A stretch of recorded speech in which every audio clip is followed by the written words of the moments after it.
Hallo und herzlich willkommen, liebe YouTube-Gemeinde, zu Kapitel 6 des großen Bogenbau-Tutorials. In diesem Video geht es um den Bodentiller. Nicht um den Bogen, sondern um den Bodentiller. Und das ist eine Vorstufe des Tillerns. Kurze Frage, was ist Tillern überhaupt? Tillern. Das klingt ja schon irgendwie merkwürdig. Bei meiner Suche in den Weiten des Internets bin ich auf einige Denkanstöße gekommen, woher dieses seltsame Wort denn stammt. Zum einen gibt es wohl irgendwie die Verbindung des Wortes Tillers hin zu der Welt der Armbrüste. Dort scheint der Armbrustschaft, also der Teil der Armbrust, an dem der Bogen befestigt ist, des häufigeren als Tiller bezeichnet worden zu sein. In Englisch natürlich, Tiller. Aber auch eine Art Balancepunkt bei einem Langbogen wird davon abgeleitet als Tiller bezeichnet. Balance. Ja, damit hat Tillern etwas zu tun. Beim Tillern geht es hauptsächlich um zwei Ziele. Zum einen soll das Holz des Bogens gleichmäßig beansprucht werden. Beim Tiller arbeitet man also darauf hin, dass keine Knicke in den Biegungen des Bogens zurückbleiben und die Biegung gleichmäßig und harmonisch ist. Zum anderen sollen auch beide Wurfarme ausbalanciert werden.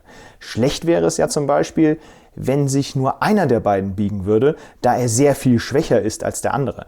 Ein solches Ungleichgewicht muss eben ausbalanciert werden, bis beide Wurfarme gleichmäßig biegen. Beim Tillern kommen verschiedene Methoden zum Einsatz. Die wohl bekannteste ist das Tillern am Tillerbaum oder am Tillerbrett. Hierbei wird der Bogen an einer längeren Sehne über eine Umlenkrolle ausgezogen, sodass man die Biegung der Wurfarme betrachten kann. Wenn ihr euch mal hier meinen Tillerstock anseht, da seht ihr, es gibt keine Umlenkrolle, sondern ich habe hier Nägel eingeschlagen, sodass die Sehne fixiert werden kann. Das ist aber gar nicht so gut, da der Bogen natürlich dann auch längere Zeit die komplette Biegebelastung aushalten muss. Ich selbst filme mich daher häufig beim Ausziehen des Bogens und stoppe dann das Video an der entsprechenden Stelle, um die Biegung begutachten zu können. Das alles passiert dann auch auf der Kamera und das sind auch unterschiedliche Formen eben des Tillerns. Eine weitere Form ist eben der sogenannte Bodentiller. Diese Art des Tillerns, die in diesem Video hier angewendet wird, nutze ich als Vorstufe zum richtigen Tillern mit der Bogensehne. Jetzt habt ihr eben eine ganze Menge gelernt über das normale Tillern, wie es so vonstatten geht, eben an so einer Tillerwand hier oder auch vor laufender Kamera, nachher Kamera nochmal anschauen und das Video dort an passender Stelle anhalten und sich die Biegung anschauen. Das alles ist aber mit Bodentiller noch gar nicht gemeint. Beim Bodentiller geht es darum, den Bogen erstmal ganz langsam an die Biegung überhaupt heranzuführen und eben zu vermeiden, dass man in einer Situation, wo man den Bogen schon vielleicht recht kräftig auslenkt, Knicke entstehen, dadurch, dass man vorher eine Schwachstelle übersehen hat.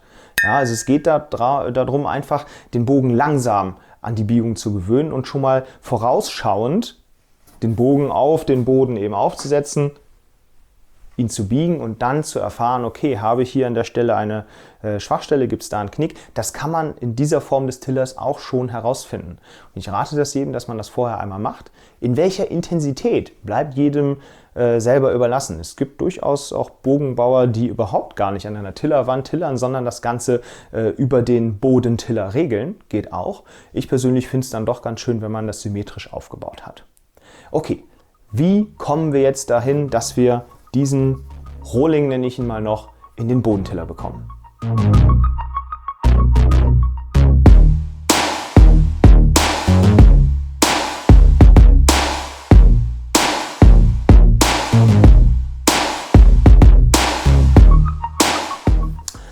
Wenn ich nun hingehe und den Rohling, Schrägstrich Bogen, wir sind ja irgendwo so in einem Mittelding dazwischen, auf den Boden aufsetze, das eignet sich auch ganz gut hier so eine der Fugen zu nehmen, dann rutscht der nicht so weg. Ansonsten ist Teppichboden natürlich auch prädestiniert dafür, weil dann das Bogenende hier unten eben nicht wegrutscht. So, wenn man jetzt einmal hier gegendrückt, so in dieser Form, dann sieht man, ja, es bewegt sich ein ganz kleines bisschen etwas, aber wirklich viel ist das noch nicht und ich brauche auch wirklich sehr viel Kraft, um überhaupt Biegung dort reinzubringen. An der Stelle sieht man schon, der ist noch ein wenig entfernt vom Bodentiller, beziehungsweise um da überhaupt Biegung wahrnehmen zu können. Deswegen muss natürlich weiter Holz abgetragen werden, bis man dort auch Biegung erkennen kann. Was ist jetzt wichtig bei der Holzabnahme? Es gibt eine wichtige Formel im Bogenbau, die ich euch ganz kurz erläutern möchte.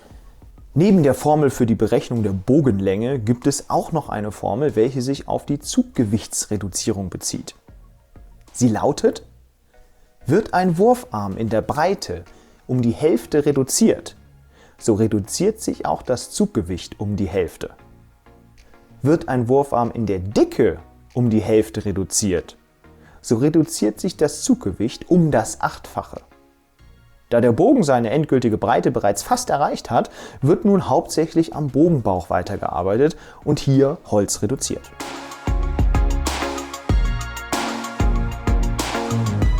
Wie ihr eben gehört habt, müssen wir jetzt am Bogenbauch Holz reduzieren.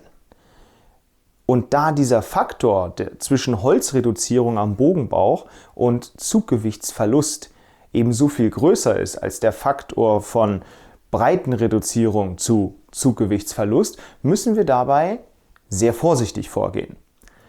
Bedenkt, schon geringe Holzabnahmen am Bogenbauch bewirken, dass der Bogen sehr viel schwächer wird. Man kann nicht sagen, Hälfte, Hälfte. Ich nehme die Hälfte Holz am Bogenbauch ab und der Bogen ist die Hälfte schwächer. Deswegen ganz besonders wichtig, für Anfänger langsam arbeiten, langsam vorantasten.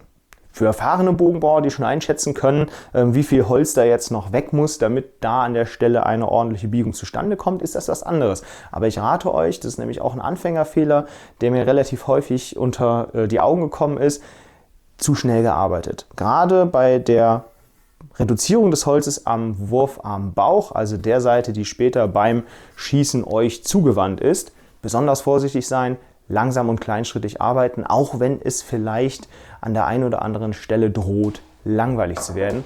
Es lohnt sich.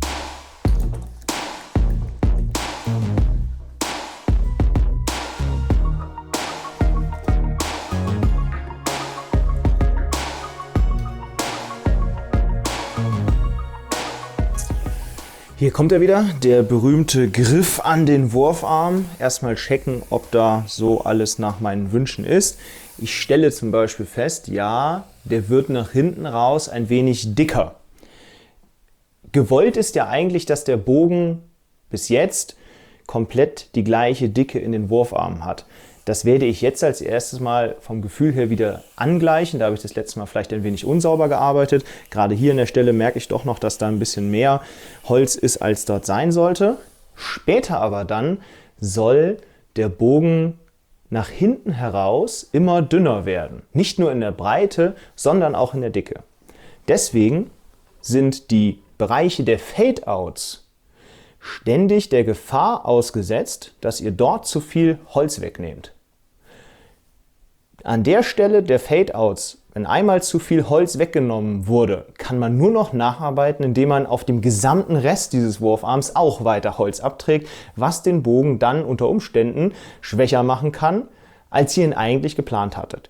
Deswegen aufpassen, hier im Griffbereich, in dem Übergang, in dem Fade-Out, nicht ständig hier auch mitzuarbeiten, sondern aufzupassen, dass die Stelle am Fade-Out die dickste Stelle bleibt hiernach. Also wirklich nach dem Fade-Out, nachdem die Griffdicke hier angepasst wurde an die Wurfarmdicke. An dieser Stelle ist der Wurfarm am Ende am dicksten.